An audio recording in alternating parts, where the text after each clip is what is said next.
जो ने ये सारा सामान भेजा है मरीन रिसर्च सेंटर से। और तुम इन सारे सामानों को लिस्ट से मैच करके देख रहे हो? हाँ सर, और रणवीर, अंतरा और मेहुल, उन सब की फोटो भी भेजी है ईमेल पे, और उनके रिकॉर्ड्स भी। मयूर वही चेक कर रहा है। गुड, काम करो फ्रेडी, तुम्हारा ये सब लिस्ट चेक होने के बाद में ये सारा का सारा सामान फोरेंसिक लैब में भेज दो। Yes sir.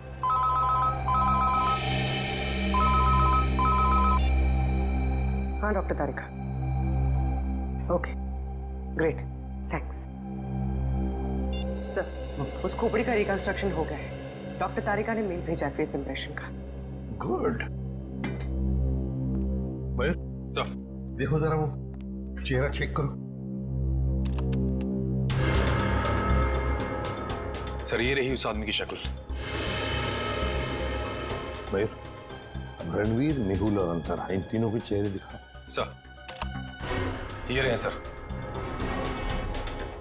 सर, खोपड़ी से जो चेहरा बनाया गया है वो मरीन से गायब हुए किसी भी आदमी से मैच नहीं कर रहा।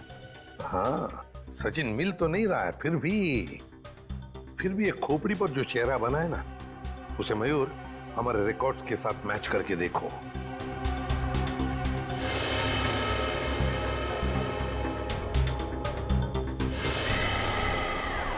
सर ये तो नामी जादूगर सम्राट है जो 2005 में गायब हो गया।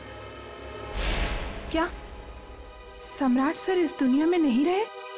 और हम ये जानते हैं कि आपके सम्राट सर की मौत 2005 में हो गई थी। 2005 जून से तो गायब हो गए थे वो। 2005 में आप लोग थे सम्राट के साथ? हमने तभी ज्वाइन किया था और हम उनके असिस्टेंट थे।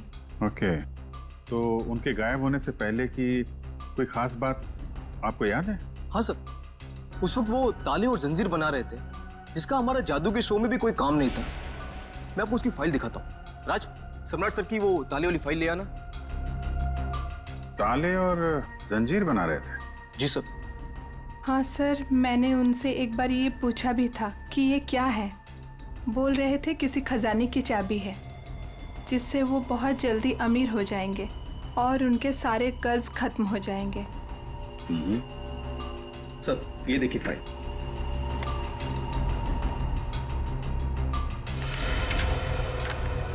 सर ये ताले जैसे दिखते नहीं हैं, लेकिन ये ताले ही हैं। सर 4 जून को वो अपने बनाए हुए ताले और जंजीर लेकर चले गए और हमसे कहा कि आज दौलत दरवाजे पर आ जाएगी। लेकिन सर उस दिन के बाद वो कभी वापस ही नहीं लौटे। तुम लोगों ने पता करने की कोशिश नहीं की? सर की थी। वो अपने पास कभी फोन भी नहीं रखते थे, कोई परिवार भी नहीं था उनका। हमने पुलिस में भी रिपोर्ट की थी मगर कुछ पता नहीं चला सर।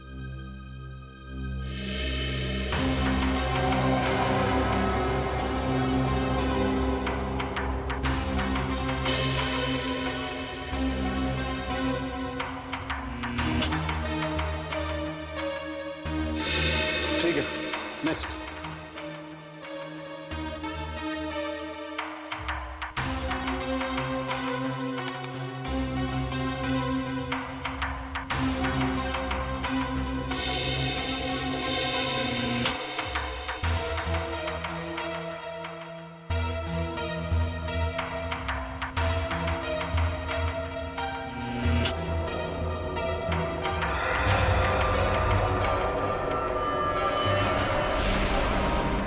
ये कैसे हो सकता है?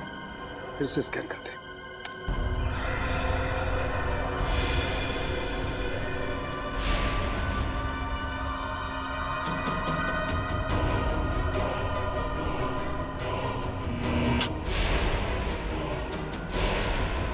माय गॉड,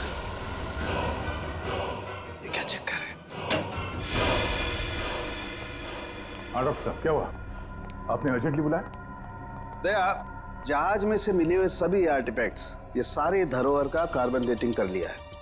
ये सभी की सभी चीजें 16वीं शताब्दी की हैं, सिर्फ एक चीज को छोड़कर। ये क्या बात कर रहे हैं? मून बोट में मिली तमाम चीजों में एक चीज 16वीं शताब्दी की नहीं है? नहीं सर, इसका मतलब वो चीज मून बोट की हो ही नहीं सकती। बिल्कुल नहीं हो सकती। और वो कोई धरोहर भी नहीं है, वो है एक छोटा सा हथियार। ये चाकू, जो 2002-2003 में बना है। सर 1955 में ये जहाज डूबी थी और उसमें 10-12 साल पुराना हथियार का मिलना, इसका मतलब है कि समंदर के अंदर पड़ी ये मून बोट तो कुछ ना कुछ तो हुआ है। जब अंतरा, रणवीर और मेहुल गायब हुए थे 2005 में। और सर सम्राट का भी वहाँ होना कोई इत्तेफाक तो नहीं हो सकता। सर इसका मतलब सम्राट का कोई ना कोई संबंध तो जरूर है उस घटना से जिसमें रणवीर, मेहुल और अंतरा की जान गई उस पानी के अंदर। समंदर के गहराई में वहां जाना पड़ेगा जहां पे इस मून बोट का मलबा पड़ा है।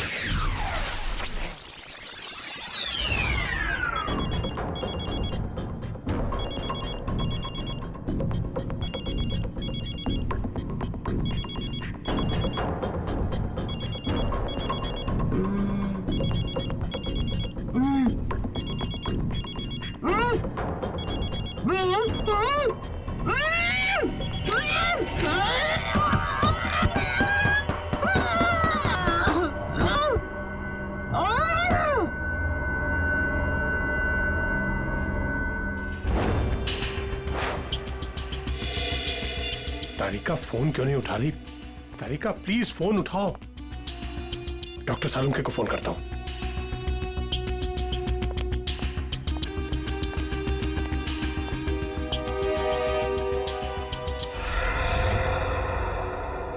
लाइट को क्या हुआ?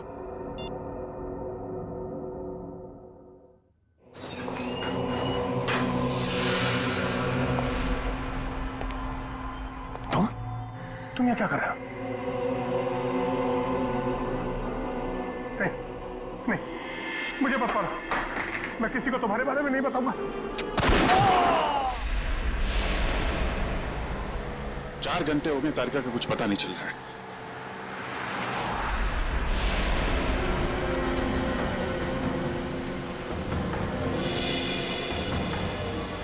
सर तारिका का मोबाइल आसपास ही दिखाई दे रहा है।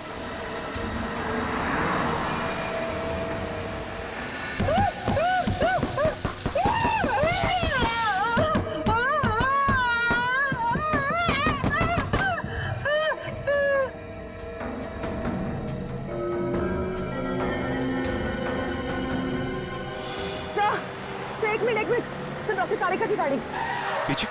काविन,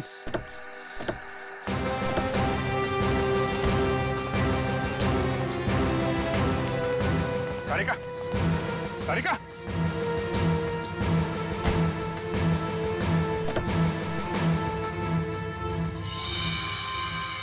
खून।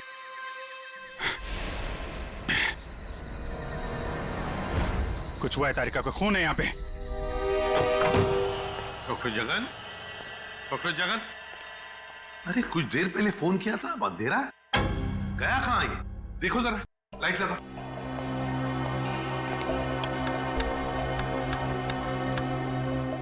सर, स्विचेस सारे ऑन है। लगता है मेन स्विच ऑफ है। मेन स्विच ऑफ है? कमाल है।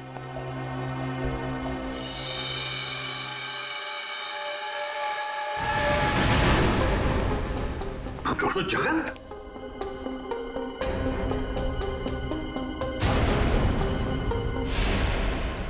सर, ये तो मर चुके हैं।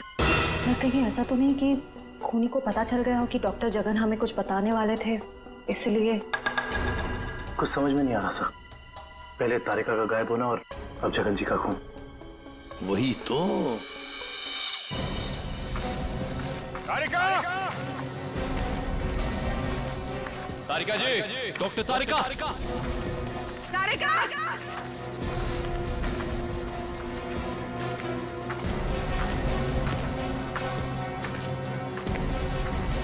तारिका,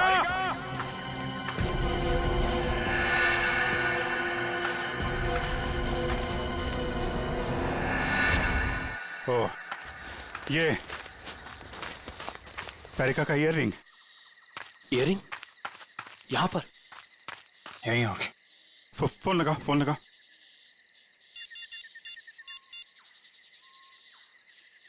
सर घंटी जा रही है सर।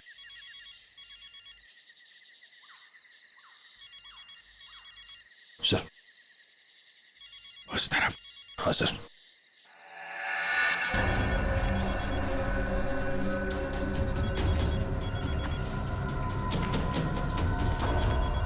सर, घंटी की आवाज काफी धीमी आ रही है।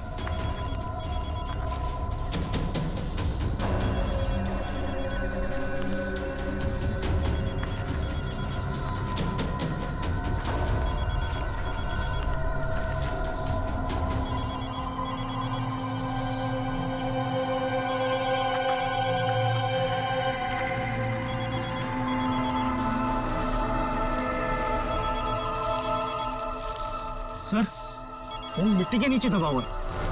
वो नहीं, डॉक्टर तारिका नीचे है। जल्दी खोलो इसको।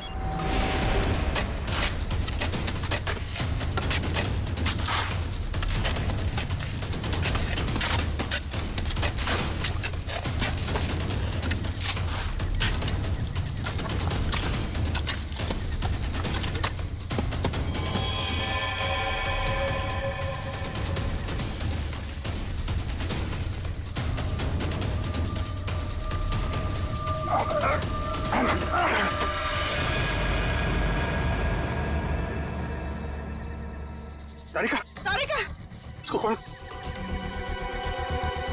तारिका, माय गॉड। तारिका,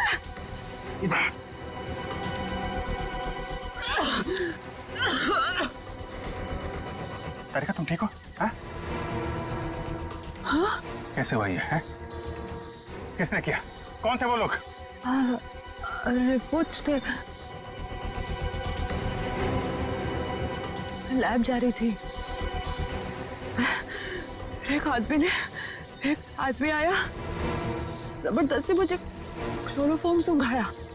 मैंने अपने आप को छुपाने की कोशिश की और मुझे किसी ने मुझे जोर से सर पे मारा।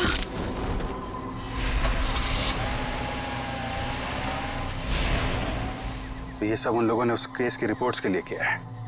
इस केस ने हमें 3 दिन से उलझा रखा है। समंदर के अंदर बहता हुआ वो लकड़ी का टुकड़ा और उसके साथ वो आदमी की खोपड़ी। लगता है कोई बड़ी मछली फंसी है जाल में। खींच खींच, अरे ये तो कोई लकड़ी का टुकड़ा फंसा हुआ है जाल में। खींच, अरे जल्दी निकाल, नहीं तो जाल फट जाएगा।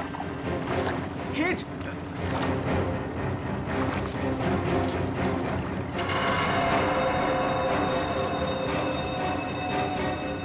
ये क्या? अरे ये तो इंसान की खोपड़ी है।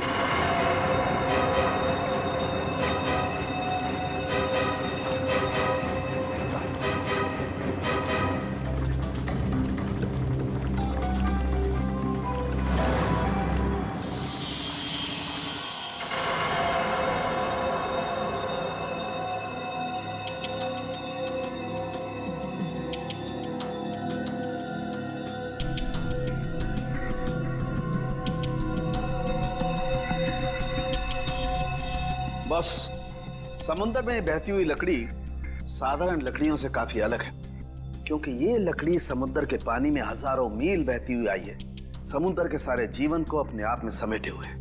तो फिर साळुंखे, इस लकड़ी से हमें पता चल सकता है ना कि ये किस किस तरह के पानी में से बहकर आई और पानी की क्या खूबियां हैं। हाँ बॉस, इसीलिए मैंने प्रसिद्ध समुद्र विशेषज्ञ मरीन एक्सपर्ट डॉक्टर जगन को यहाँ पर बुलाया। वो इस खोपड़ी और इस लकड़ी की जांच करके हमें बताएंगे कि इस खोपड़ी और लकड़ी पर समुद्र के पानी का क्या क्या और कितना कितना असर हुआ है। तो यहाँ सर पे पीछे गोली मारी गई है इस आदमी को।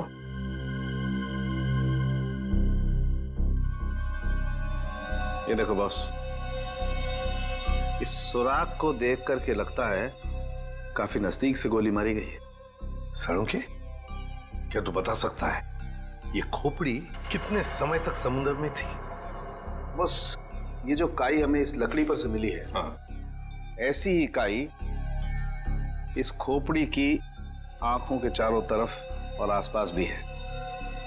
ये काई हमें ये बताती है कि ये लकड़ी और ये खोपड़ी काफी बरसों से समुद्र में अपना डेरा जमाए हुए थी।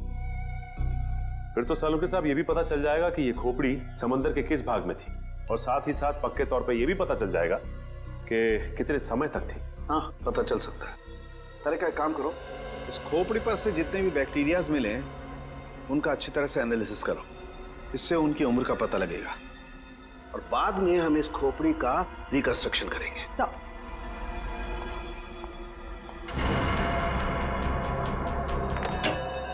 सॉरी डॉक्टर सालुंके, थोड़ा लेट हो गया। अरे यार, एनीवे कोई बात नहीं। बस ये है वो समुद्र से बहती हुई लकड़ी जिसके बारे में मैंने आपको बताया था।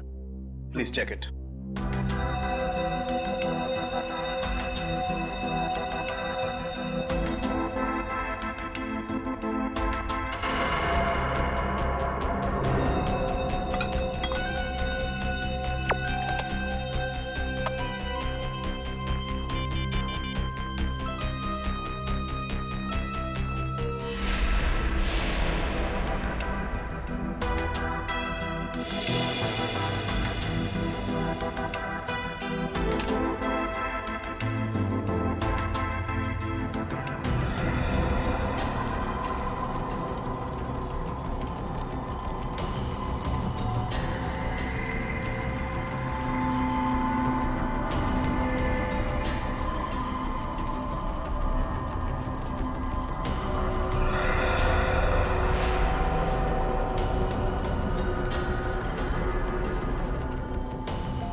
अरे वाह सर, लकड़ी में से तेल निकलने लगा। इसका मतलब ये है कि ये लकड़ी समुद्र के उस हिस्से में थी जहां बहुत सारा तेल बिखरा हुआ था और उसी में से कुछ तेल इस लकड़ी ने सोख लिया। सर, पानी में इतना तेल के लकड़ी ने सोख लिया? कैसे? कई बार ऐसा होता है ना कि कोई तेल से भरा हुआ जहाज अगर समुद्र में डूब जाए तो उस जगह समुद्र में तेल ही तेल हो जाएगा। शायद वैसा ही हुआ होगा। अब मैं ये लकड़ी जलाता हूँ। वो क्यों? दरअसल इस लकड़ी को जलाने से जो अलग अलग तरह की लपटें उठेंगी उससे हमें समुद्र के अलग अलग हिस्सों में मिलने वाले रसायनों के बारे में पता चलेगा। हम उन रसायनों की फोटोग्राफ लैब को भेज देंगे। लैब हमें बताएगी कि ये लकड़ी कहां कहां से तैरती हुई यहां पहुंची और अगर उन्हीं में से कोई रसायन खोपड़ी पर लगा हुआ मिला तो हमें यह भी पता चल जाएगा कि ये क्राइम कहां हुआ है।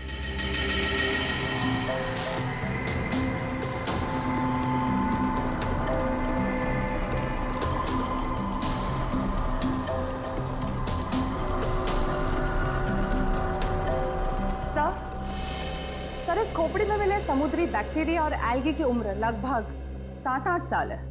7-8 साल से समुद्र में? तो इसका एक ही मतलब है कि ये खोपड़ी जिस आदमी की है उसकी मौत समुद्र में 2005 में हुई है। 2005।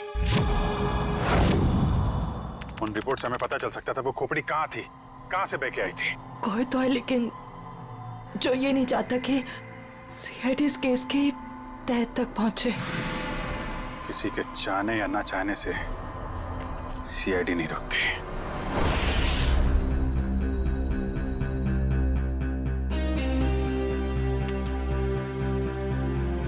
क्या पता चला सर इस रिपोर्ट में जिसके लिए आपको ड्रग्स, डॉक्टर तारिका को जान से मारने की कोशिश और डॉक्टर जगन का खून हुआ? रिपोर्ट के मुताबिक वो खोपड़ी 35 से 40 साल के आदमी की है और वो जो लकड़ी की लपटों के अलग अलग फोटोग्राफ्स हमने लैब में भेजे थे उन लपटों का केमिकल कंपोजिशन अरब महासागर के पानी से मिलता है, लेकिन उन लपटों का केमिकल कंपोजिशन सबसे ज्यादा शाओलिन समुद्र तल के पानी से मिलता है। इसका मतलब है शाओलिन समुद्र तल से ऊपर उठकर ये खोपड़ी बहती हुई लकड़ी से उलझकर अरब सागर में पहुंची। बिल्कुल। सालुंखे ने कहा कि उस खोपड़ी के अंदर वाले हिस्से में उसे कुछ बैक्टीरिया मिली, किण्वन क्रिया करने वाली बैक्टीरिया, फर्मेंटेशन करने वाली बैक्टीरिया। और फिर मरीन एक्सपर्ट डॉक्टर जगन के रिपोर्ट में यह भी बताया है उसकी खोपड़ी के ऊपर से कुछ फेरस ऑक्साइड के अंश मिले। फेरस ऑक्साइड, लोहे की जंग। लेकिन सर, समुंदर के नीचे एक खोपड़ी पे लोहे की जंग कैसे आ सकती है सर? वही तो, ये खोपड़ी 8-9 सालों से पानी के अंदर थी और बहती हुई एक लकड़ी से जाकर फंस गई, जिसपे से हमें तेल के भी कुछ अंश मिले। हो सकता है ये खोपड़ी किसी डूबे हुए जहाज के मलबे के नीचे दब गई हो।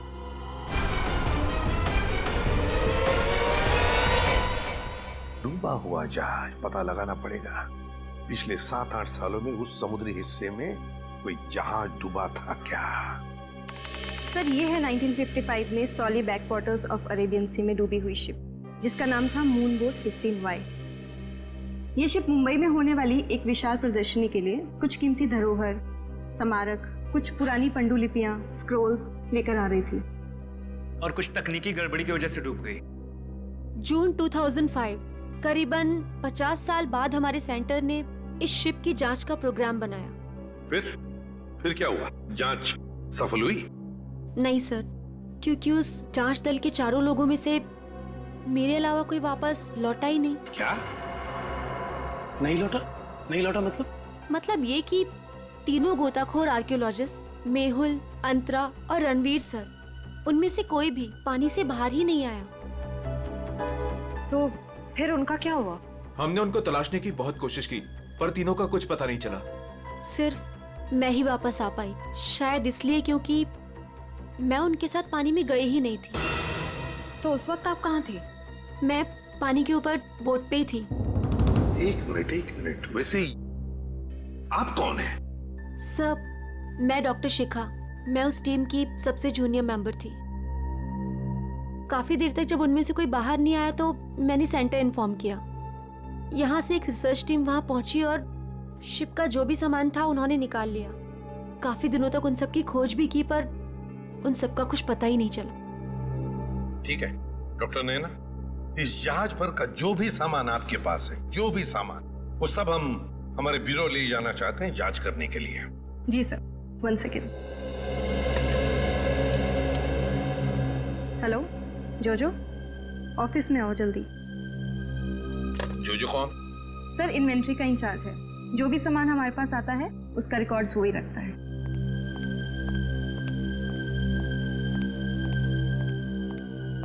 मैडम आपने बुलाया मुझे? हाँ, ये लोग CID से हैं और इन्हें मून बोट 15Y से मिला हुआ जो भी सामान है वो इन्हें चाहिए। ठीक है सर, मैं आपके ऑफिस में भिजवा देता हूँ, क्योंकि कुछ समय लगेगा कुछ डिटेल और गेट पास बनाने में। ठीक है, कोई बात नहीं।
ये जो दोनों कंकाल आप लोगों को बाद में मिले हैं ना, इनमें से ये कंकाल मेहुल का है और ये अंतरा का है, और ये खोपड़ी जो सबसे पहले मिली थी, ये कंकाल सम्राट का है। तो फिर रणवीर कहाँ गायब हो गया? अगर मेहुल, अंतरा और रणवीर पानी से वापस नहीं आए तो रणवीर कहाँ गया? उसकी तो लाश भी नहीं मिली हमें। सर कहीं ये सारा चक्कर रणवीर का तो नहीं? हो सकता है काबिल। सर फिर सम्राट का क्या लेना देना इन तीनों से?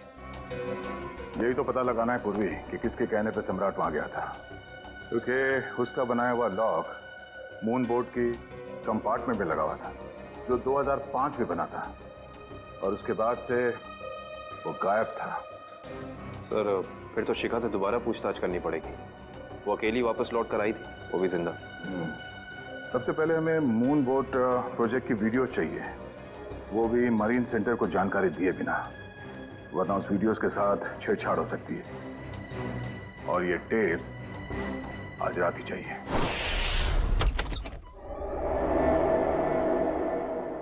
कहीं चोरी करते वक्त हमें कोई पकड़ न ले। अरे सर कुछ भी नहीं होगा, टेंशन मत लो। सीआईडी का बैच है ना, हम लोग उसे सीआईडी का बैच दिखाएंगे और कहेंगे चोर पुलिस करने आए हैं। पहले अंदर तो चलो।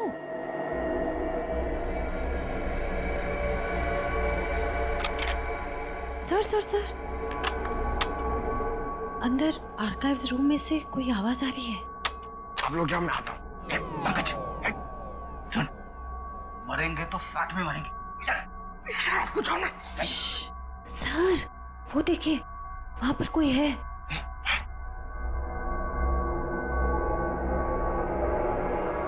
लाइट ऑफ, बंद कर टॉर्च।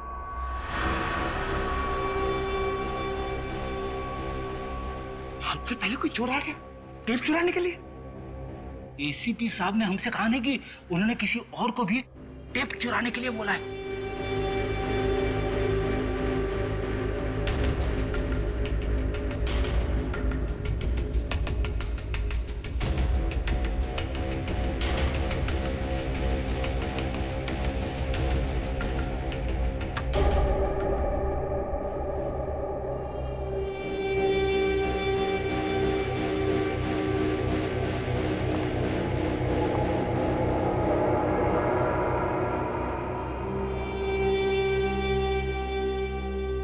हाथ ऊपर।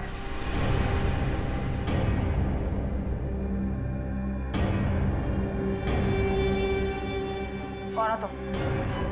नकाब उतारो।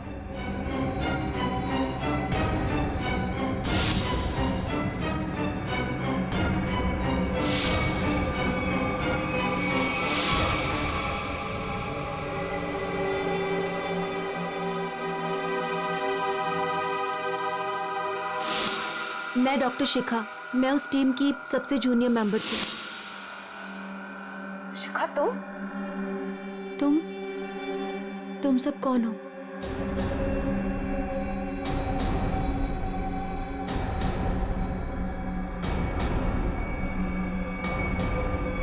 सीआईडी?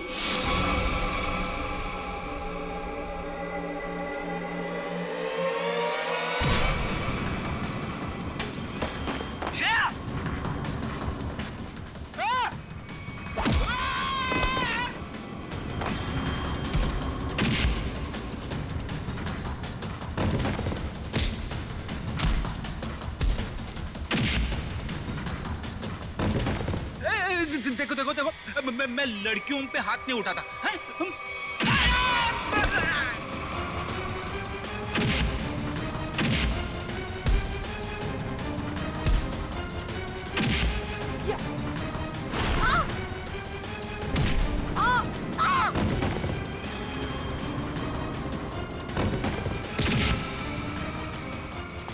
देख, नारी शक्ति लय भारी, लेकिन मेरी माँ अब भागना मत। नहीं, हाँ, वो तो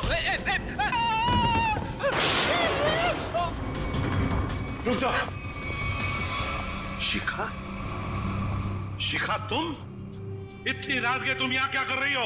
सब मैंने कुछ नहीं किया है, मुझे जाने दीजिए। सर ये झूठ बोल रही है, इसने कोई टेप्स चुराए हैं। टेप्स? कैसे टिप्स चुराए तुमने? सब मैं बेगुनाह हूँ। मैं बस ये नहीं चाहती थी कि वो मून बोट के टेप्स किसी और के हाथ लगे। क्या है उन टेप्स में? क्या है बताओ जल्दी। सर वो उस टेप में, सर मैं अपना काम कर रही थी, तभी मैंने देखा कि एक बोट सामने से आई और उसमें कुछ लोग थे।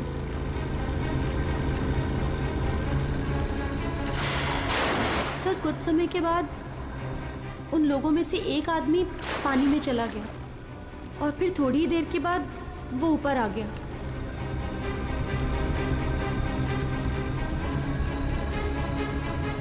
और सर जैसे ही वो ऊपर आया, एक आदमी ने उस पर गोली चलाई और वो मर गया।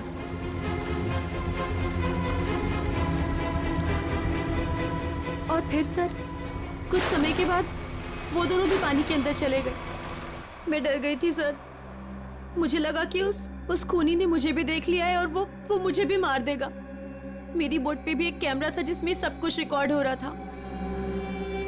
उसी रिकॉर्डिंग के टेप्स लेने आई थी सर। सर इसका मतलब इसने सम्राट का खून होते देखा था, क्योंकि उसी के सर में गोली लगी थी। तुम ये टेप्स पहले भी तो चुरा सकती थी ना, फिर आज ही चोरी करने का क्यों सोचा तुमने? उस वक्त सभी को ये लगा कि ये एक हादसा है, ऐसे में वो टेप कौन देखता। मुझे क्या पता था कि इतने सालों बाद सीआईडी उस दबे हुए केस की फिर से छानबीन करेगी। बहुत बड़ी गलती की तुमने शिखा, जुर्म को छुपाने की। जुर्म छुपाना भी एक अपराध होता है, समझी? अब तो तुम्हें जेल में बैठना पड़ेगा जब तक कानून तुम्हारा फैसला नहीं करता।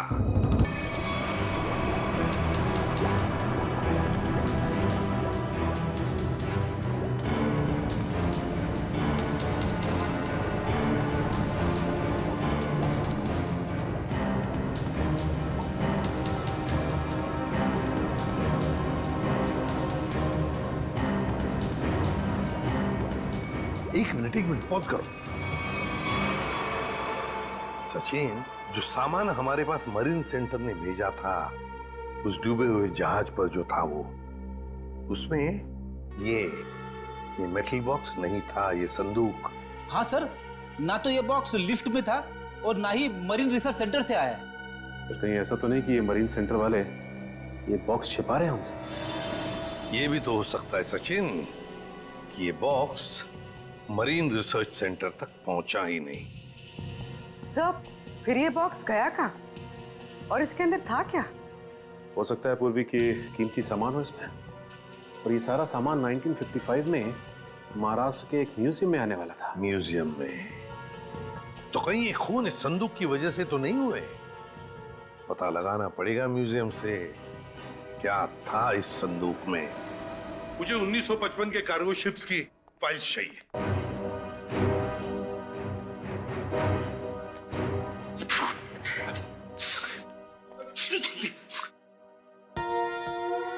सर, कितनी धूल है? यहाँ पे साफ सफाई करने की सख्त मनाही है। चीख फैलाओ अभियान की पूरी तैयारी कर रखी है यहाँ पे।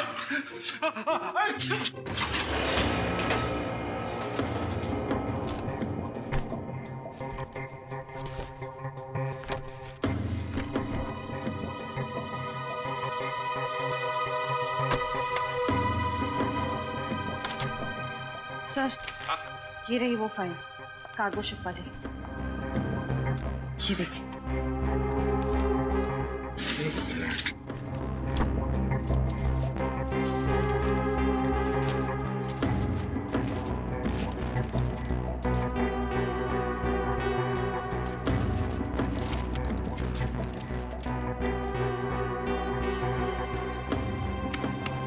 ये देखो, मेटल चेस्ट, संदूक, मुगल जवाहरात से भरा हुआ संदूक 1955 की लिस्ट में है, लेकिन मरीन रिसर्च सेंटर के इन्वेंटरी में नहीं है। संदूक किसी ने पानी के अंदर से ही गायब कर दी। सर, ये काम कौन कर सकता है? श्रेया, ये काम तो वही कर सकता है जो मरा नहीं। सर, पानी में तो सम्राट, अंतरा, मेहुल और रणवीर गए थे। और सर, इनमें से 3 के कंकाल तो मिल चुके हैं। सर हो सकता है कि रणवीर भी मर गया हो और उसकी लाश मछलियों ने खा ली हो, या फिर पानी की बहाव से उसकी लाश कहीं दूर बह गई हो। पंकज मान लिया कि ऐसा ही हुआ होगा, मगर संदूक का क्या? क्या वो जवाहिरात से भरा हुआ संदूक गायब हो गई? जरा सोचो, सम्राट, मेहुल, अंतरा, ये तीनों के तीनों उस जहाज में कैद थे। उनके कंकाल तो हमें मिल गए, मगर रणवीर का कुछ भी नहीं मिला।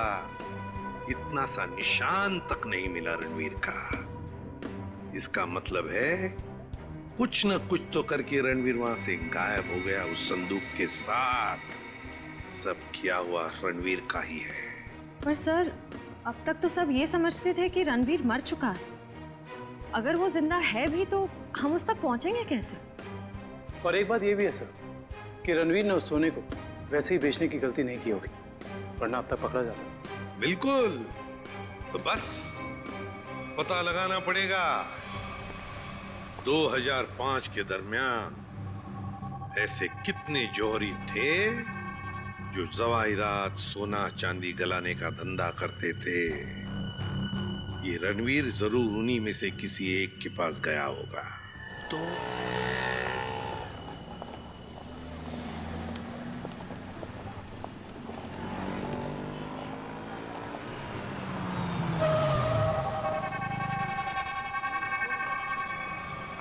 हाँ सर, हम लोग पूरी कोशिश कर रहे हैं सर, अभी तक तो कुछ मिला नहीं सर। आप कुछ पता चला सर? हम लोग यहाँ पता कर रहे हैं सर, अगर आप कुछ पता चला तो हम आपको बताते हैं सर। आइए आइए सेठानी जी, इससे पहले कि वो आ जाए, आइए इसको तो मैं ऐसे बंद कर देता हूँ। गलती हो गई। आइए आइए, बोलिए क्या काम है? यही है। बहुत खतरनाक जगह है ये, उतरते ही पीछे लग गया एक। नहीं समझे, मैं समझाता हूँ। बहुत मुश्किल से आए हैं आपकी दुकान, पीछे एक चोर बुर्बक टाइप आदमी लग गया था, नीचे खड़ा। आइए दिखाता हूँ उस तरफ, आइए इधर आइए। वो देखिए फोन पे बात कर रहा है, लगता है अपने साथियों को बुला रहा है यहाँ पर। बाप रे। आप रुकिए, मैं अभी पुलिस को फोन करता हूँ। हाँ पुलिस? नहीं। अरे सेठ जी सेठ जी सेठ जी, अरे आप तो कच्चे खिलाड़ी निकले। अरे पुलिस को फोन नहीं करना, लोग बैठे। हमारा जो माल है ना, ये वाला अलग किस्म का है। अलग किस्म का? बताऊंगा नहीं, टिकाऊंगा। आइए सेठानी जी, कम।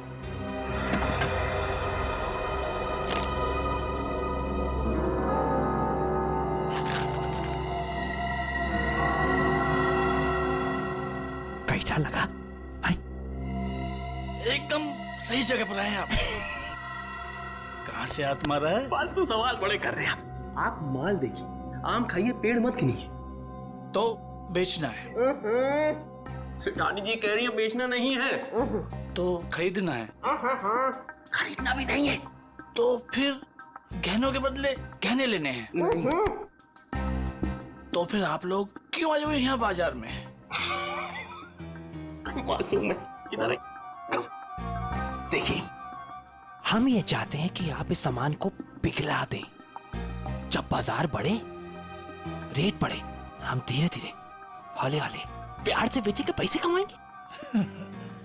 आपका काम हो जाएगा। लेकिन आपके काम के डबल रेट लगेंगे। अरे सेठ जी, डबल रेट क्यों? कोई बात नहीं, ये काम पहले किया ना। अरे कैसी बात करते हो? बहुत बार किया, और ये जो आप लेकर आए हैं ये तो चिल्लर है। 2005 में तो हमने मुगल काल के बने हुए अरबों रुपए के गहने और कीमती धरोहर को गलाया था, और किसी को कानों कान खबर तक नहीं होने दी थी। पूरे 4 दिन तक चलता रहा था ये काम। आइए मेरे साथ, आइए।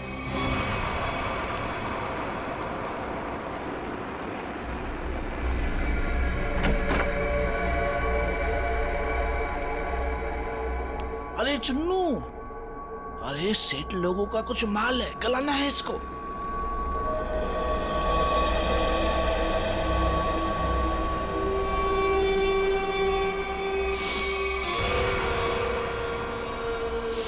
कितना माल है साहब?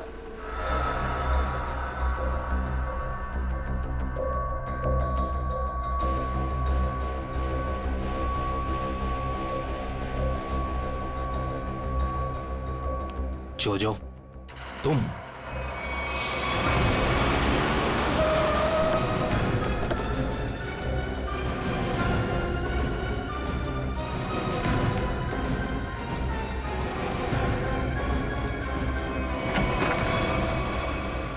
अरे आप कहीं जा रही हैं क्या? हम लोग तो चाय नाश्ते से लेकर डिनर तक का प्रोग्राम बना के आए थे। क्या बात है, आप वैसे क्यों देख रही? लगता आपने हम सीआईडी वालों को पहचाना नहीं। नैना जी, माफ करिए, आपके दोस्त जोजो हमारे साथ नहीं आए, लेकिन उन्होंने आपके यहाँ का पता दिया हमें। जोजो ने? पर क्यों? क्योंकि समंदर से निकली कीमती चीजें मरीन सेंटर से गायब करके बाजार में बेचता है वो, आपके साथ मिलके। मेरे साथ? क्या मजाक कर रहे हैं आप लोग? देखिए मैडम, आपका सारा कच्चा चिट्ठा हमारे पास है। बेहतर यही होगा कि आप खुद ही बता दीजिए। मैंने ही समंदर से मिले मुगल जवाहरात लिए थे। और कौन कौन मिला है तुम्हारे साथ इस काम में? कोई नहीं था सर। झूठ मत बोलो। 2005 में तुम मरीन सेंटर में थी ही नहीं, तो फिर मुगल जवाहरात तुम्हारे पास कैसे आए? मैंने कुछ लोगों को सेट किया था। उस टाइम मैं जूनियर विंग में थी। क्या बात है, आप समंदर में गई नहीं, सम्राट का खून आपने किया नहीं, तो फिर कौन है ये जो आपकी मदद कर रहा है? सर मेरे साथ थे कुछ लोग। साथियों के नाम तो होंगे ना?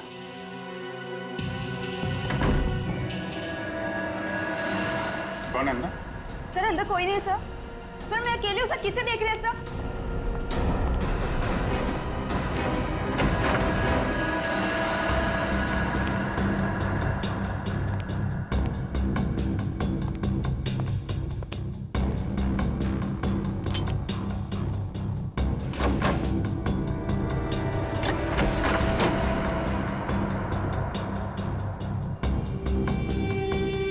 कौन है? बाहर आ जाओ। बाहर आ चुपचाप।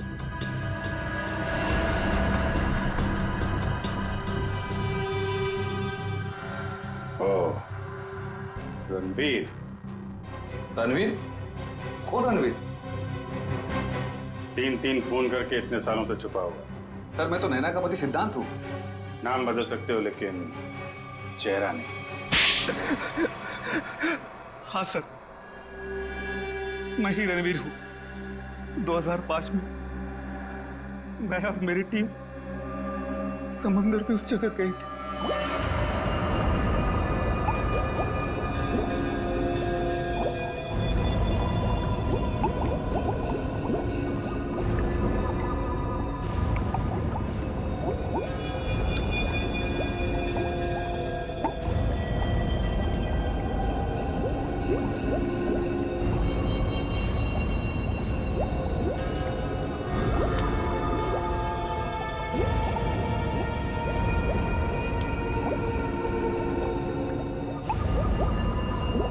उस चेस्ट के बारे में सिर्फ मैं जानता था और कोई नहीं। इसलिए मैंने सम्राट के साथ मिलकर एक प्लान बनाया। सम्राट ने मेहुल और अंतरा को मार दिया और उनकी लाश बोट में छुपा दी। उसके बाद सम्राट को मेरे 2 आदमियों ने गोली मार दी और सर मैं चेस्ट लेकर पानी के रास्ते बाहर आ गया। सच्चाई को सामने आने में देर लग सकती है, लेकिन सच्चाई कभी छुपती नहीं। सम्राट को उसके किए की सजा तुमने दे दी, लेकिन तुम्हें सजा दिलाने के लिए सम्राट की खोपड़ी खुद पानी के बाहर आई। तुम दोनों को तुम्हारे किए की सजा कानून जरूर देगा, शायद फांसी होगी।